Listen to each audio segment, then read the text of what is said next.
JCB ఉన్న వాళ్ళు ఎంతో మందిని అడిగాము.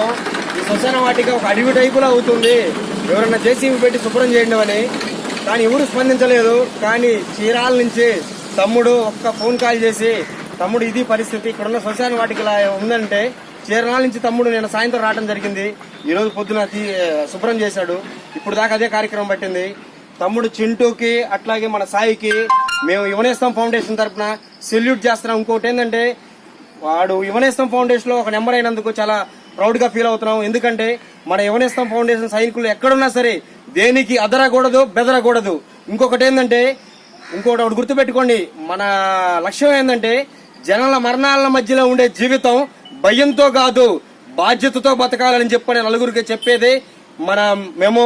దయచేసి గుర్తుపెట్టుకోండి, మన తమ్ముళ్ళు ఏదైతే రకంగా చేశారో కొంతమంది తమ్ముళ్ళు కూడా చూసి ఇదే రకంగా ప్రతి సేవకి ముందుకు రావాలని కోరుకుంటూ సెలవు తీసుకుంటున్నాను. జై హింద్. ఈరోజు పాలసింగరాయకొండ పంచాయతీ